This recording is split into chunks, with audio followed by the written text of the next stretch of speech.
প্রিয় জনগণ, এই সব কিছু করতে হলে আমাদের একটা আমূল সংস্কার লাগবে। সেই সংস্কারের জন্য গণভোট। এই গণভোটে আপনারা হা বলবেন না না বলবেন? মাশাআল্লাহ।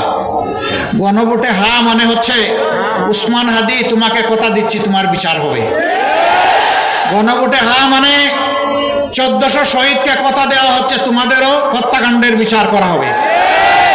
গণভোটে হা মানে তোমরা যে স্বপ্ন বাস্তবায়ন করতে গিয়ে তোমাদের বুকের রক্ত ঢেলে দিয়েছিলে, আমরা তোমাদের ঋণ পরিশোধ করব হা বলার মধ্য দিয়ে।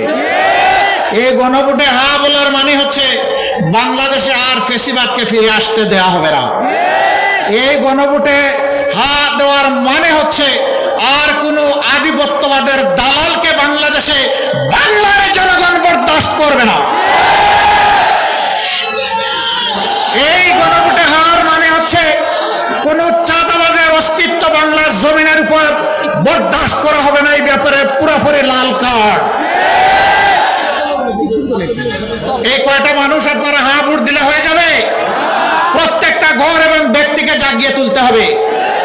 আমার অধিকার আমার দেশ, গর্ব আমার সোনার দেশ। সেই সোনার দেশ গড়ার জন্য অবশ্যই ঐক্যবদ্ধ বাংলাদেশ গড়ার জন্য আমাদেরকে হা ভোটে অবশ্যই মোটিভেশন চালাতে হবে। দ্বিতীয় ভোটটি দিবেন আপনারা 10 দল একত্রিত হয়েছে, যেখানে যে দলের হাতে আমরা যে মার্কা তুলে দিব, আপনি এই 10 দলের যে দলের কর্মী সমর্থক শুভাকাঙ্ক্ষী ভোটার যাই হবেন, আপনি ওই মার্কার পক্ষে দাঁড়ায় যাবেন, ওই মার্কাকে বিজয়ী করবেন। এটা দেখবেন না কার কর্মী আছে কার নাই, কার এজেন্ট দেওয়ার সুযোগ আছে কার নাই, এগুলো মোটেই দেখবেন না। আমরা 10-এ মিলে হারতে চাই না, আমরা 10-এ মিলে ইনশাল্লাহ জিততে চাই। আপনারা এইভাবে কাজ করবেন? আলহামদুলিল্লাহ। বাক্সের মুখ খুলতে বাধ্য করবেন না, তাহলে ভিতরের সব কিছু প্রকাশ করে দেব। আমরা কারো বিরুদ্ধে লাগালাগি খুচাখুচি করা পছন্দ করি না, কিন্তু আমাদেরকে খুচা দিলে খুচা ফিরাইয়া দেওয়া আমাদের উপরে ওয়াজিব। সেই ওয়াজিব কাজটি করতে আমাদেরকে মেহেরবানি করে বাধ্য করবেন না। আমরা আগেই বলেছি জাতিকে বিভক্ত করতে চাই না, জাতিকে ঐক্যবদ্ধ করে আমরা সামনে আগাতে চাই। এই জন্য আমরা 3টা শর্ত মাত্র দিয়েছি। এই শর্ত আমাদের রাজনৈতিক সাংগঠনিক শর্ত নয়, এটি বাংলাদেশের জনগণের শর্ত। আমরা বলেছি আগামী সরকার যদি আল্লাহ তাআলা আমাদেরকে গঠন করার তৌফিক দেন, আমরা সবাইকে নিয়ে সরকার গঠন করতে চাইব। তবে যারা 3টা শর্ত মানবেন সরকার গঠন, তারা অংশগ্রহণ করবেন। নাম্বার 1, নিজে দুর্নীতি করবেন না, আর বগলের নিচে কোনো দুর্নীতিবাজকে আশ্রয় দেবেন না। নাম্বার 2, গরিব ধনী, হিন্দু মুসলমান বৌদ্ধ খ্রিস্টান, নারী পুরুষ, শিশু আবাল বৃদ্ধ বনিতা, যার অধিকার যেখানে লঙ্ঘিত হবে ন্যায় বিচার পাওয়ার অধিকার তার থাকবে। সেই ন্যায় বিচার সমাজের সকলের জন্য সমান বিচার ইনশাআল্লাহ নিশ্চিত করা হবে। যে অপরাধে একজন সাধারণ নাগরিকের বিচার হবে, একই অপরাধ দেশের প্রেসিডেন্ট করলে তারও বিচার হবে। তিনি এখানে অবশ্যই কোনো বৈধতা অথবা কোনো ইম্পিউনিটি তিনি পাবেন না, তাকেও বিচারের মুখোমুখি হতে হবে। সেই বিচারটাই আমরা ইনশাআল্লাহ কায়েম করতে চাই। ওরকম বিচার যখন কায়েম হবে, বিচারের ঘোষণার প্রথম দিন থেকে 90% অপরাধ অটোমেটিক্যালি বাতাসে মিলাই যাবে। বাকি দুর্বৃত্ত যারা থাকবে তাদেরকে সংশোধনের জন্য প্রথমে পদক্ষেপ নেওয়া হবে। সংশোধন না হলে আইনের আওতায় সমান অস্ত্র দিয়ে তাদের বিচার করা হবে। এখানে কারোর জন্য সোনার তলোয়ার আর কারোর জন্য ইস্পাতের তলোয়ার হবে না, বিচারের তলোয়ার সকলের জন্য সমান হবে। আমি গলা কাটার কথা বলছি না, আমি বলছি ন্যায়ের কথা, ইনসাফের কথা, ইনসাফপূর্ণ শাসনের কথা। সম্মানিত বন্ধুগণ, এই সিরাজগঞ্জ আরেকটা দিকে পিছিয়ে আছে। স্বাস্থ্যসেবার জন্য একটা মেডিকেল কলেজ হয়েছে, ইনশাআল্লাহ এটাকে মানসম্মত মেডিকেল কলেজে পরিণত করা হবে।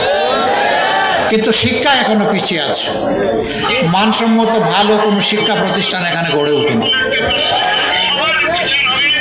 এটা 6টি আসনের একটি জেলা, এটা কেন অবহেলিত থাকবে?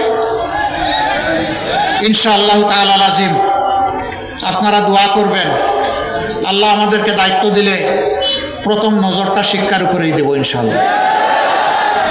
এবং সিরাজগঞ্জে তার শিক্ষার অধিকার থেকে বঞ্চিত, সেই অধিকার সিরাজগঞ্জবাসীকে দাবি করে আদায় করতে হবে না, আপনাদের অধিকার আপনাদের ঘরে পৌঁছে দেওয়া হবে ইনশাআল্লাহ।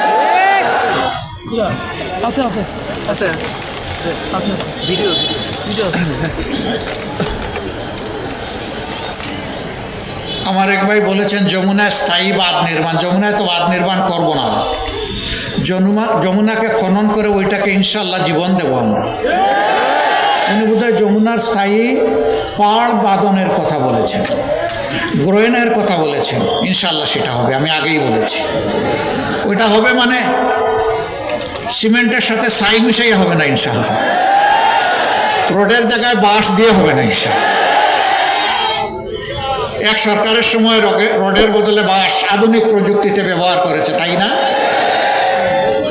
একটা মেয়ে ডিবেট করতে গিয়ে বলেছিল, আজ যদি কবি জীবিত থাকতেন তাহলে বলতেন, মাগো আমার সুলক বলা কাজলা দিদি কই, বাঁশের জায়গায় বাঁশ, চাঁদের জায়গায় চাঁদ তো আছে, বাঁশগুলো সব কই। মূল কবিতাটা ছিল, মাগো আমার সুলক বলা কাজলা দিদি কই, বাঁশ বাগানের মাথার উপর চাঁদ উঠেছে ওই। চাঁদ তো আছে কিন্তু বাঁশ যে রোডের জায়গায় চলে গেছে। ইনশাআল্লাহ আমরা বাঁশ দিয়ে স্ল্যাব তৈরি করব না, আর আমরা সিমেন্টের সাথে ছাইও মিশাবো না। কাজ হবে মানসম্মত, চুরিদারি থাকবে না, জোরাজুরির কোনো টেন্ডারবাজি হবে না, সব টেন্ডার হবে অনলাইনে, ই টেন্ডার। এটা আটকায় দেওয়ার শক্তি কারণে আমরা মূলের গুঁড়া ধরে টান দেব, গাছের পাতা নিয়ে টানাটানি করব না, বড় মাথার কানটা ধরে টান দেব ইনশাআল্লাহ। চুনোপুটিকে ধরবো না, ওদেরকে তো নষ্ট করে গডফাদাররা, ওই জায়গায় ধরবো আল্লাহ চাইলে। ওদের দুই একজনকে ধরলেই দেখবেন সব ঠান্ডা হয়ে গেছে আল্লাহ চাইলে, শত শত ধরার প্রয়োজন হবে না। আমি আহ্বান জানাবো, সিরাজগঞ্জ এক আসনে যাকে 10 দলের পক্ষ থেকে আমরা প্রার্থী করেছি, তিনি হচ্ছেন বিশিষ্ট শিক্ষাবিদ জনাব মোহাম্মদ শাহিনুল আলম। ভাই আমার বাম দিকে কেউ আসবেন না, আমরা ডানপন্থী মানুষের ভাই, ওই ডান দিকে আসেন। আমরা ভাই বামপন্থী না, ডান দিকে আসেন। মাশাআল্লাহ মাশাআল্লাহ। আমরা ইনসাফের প্রতীক দাঁড়িপাল্লা তার হাতে তুলে দিলাম। সিরাজগঞ্জবাসী তাকে আপনাদের কাছে আমানত হিসাবে তুলে দিলাম। আপনারা কি আমার ভাই শাহিনুল আলমের হাত মজবুত করবেন? 10 দলের এই একটা আসনকে বিজয়ী করে সংসদে পাঠাবেন। আল্লাহ আপনাদেরকে সাহায্য করুন, কবুল করুন। সিরাজগঞ্জ 2 সম্ভবত সদরের আসন, এখানে প্রার্থী করা হয়েছে সিরাজগঞ্জ জেলা শাখা জামাত ইসলামের সেক্রেটারি জনাব জাহিদুল ইসলাম। জনাব জাহিদুল ইসলামের হাতেও আমরা ইনসাফের প্রতীক দাঁড়িপাল্লা তুলে দিলাম। ইনশাআল্লাহ জয় হবে কার? কার জয়? মার্কা আছে? কি মার্কা? কি মার্কা? জয় হবে ইনশাআল্লাহ। তারপরে সিরাজগঞ্জ 3, এখানে বাংলাদেশ খেলাফত মজলিসের পক্ষ থেকে, আমাদের 10 দলের পক্ষ থেকে এখানে আমরা প্রার্থী করেছি জনাব মুফতি আব্দুর রউফ। তার মার্কা হচ্ছে রিক্সা। মাশাআল্লাহ, দাড়িপাল্লার চাইতে ওইটা রঙিন। এই রিক্সা মার্কাকে আপনারা সবাই মিলে বিজয়ী করবেন ইনশাআল্লাহ। তাকে আপনাদের কাছে আমানত হিসাবে রেখে গেলাম। ইনশাআল্লাহ তারা নির্বাচিত হলে আপনাদের আমানতের পাহারাদার হবে ইনশাআল্লাহ। মাশাআল্লাহ, এখানে ছিলেন আসলে আমাদের পক্ষ থেকে 1.5 বছর ডক্টর মৌলানা আব্দুস সামাদ, নিবিড়ভাবে দিন রাত কাজ করেছেন। আল্লাহ তার কুরবানিকে কবুল করুন। তিনি সংগঠনের সিদ্ধান্তকে অত্যন্ত সন্তুষ্ট চিত্তে মেনে নিয়েছেন। এর বিনিময়ে আল্লাহ তাআলা দুনিয়া এবং আখিরাত দুই জায়গায় তার মর্যাদা বাড়িয়ে দিন।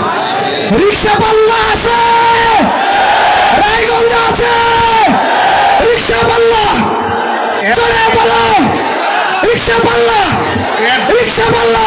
ভাই রে ভাই, আমাদের আরো 2 মিটিং বাকি এখনো।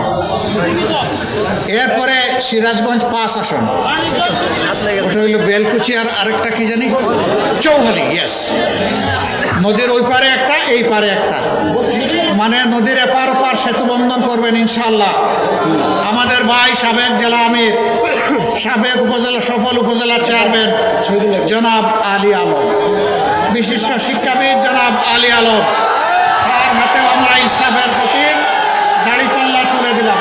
ধরবেন তো, ধরবেন তো, ছাড়তেছেন তো? আপনার হাত তুলে দিচ্ছে, আপনার হাত নিচে থাকলে হবে। বেলকুচির মার্কা আছে, এলাইপুরের মার্কা আছে, চৌহালি আছে, এই মার্কাটা কি? সবাই বলো, জোরে বলো। আলী আলম ভাই, সোহেল ভাই, সবার ছেলে বেলকুচি সফল উপজেলা চেয়ারম্যান হিসাবে পেয়েছিলাম, এবার বিজয়ী হয়ে সফল সংসদ সদস্য হিসাবে পাবো ইনশাআল্লাহ। সর্বশেষ আমরা সিরাজগঞ্জ 6 আসন, এটা হলো রায় কোনটা? হ্যাঁ, শাহজাদপুর। ইয়েস, শাহজাদপুর। শাহজাদপুর উপজেলা নিয়ে, একটা উপজেলা নিয়েই গঠিত একটা আসন, এটি হচ্ছে সিরাজগঞ্জ 6 আসন। এখানেও আমাদের একজন ভাই জামাতে ইসলামীর দিন রাত উঁচু নিচু মাটিকে সমতল করেছেন, কিন্তু তিনিও সংগঠনের সিদ্ধান্ত মেনে নিয়ে ত্যাগ কুরবানি স্বীকার করেছেন। মহান আল্লাহর দরবারে দোয়া করে আল্লাহ তার মর্যাদা বাড়াই দিন।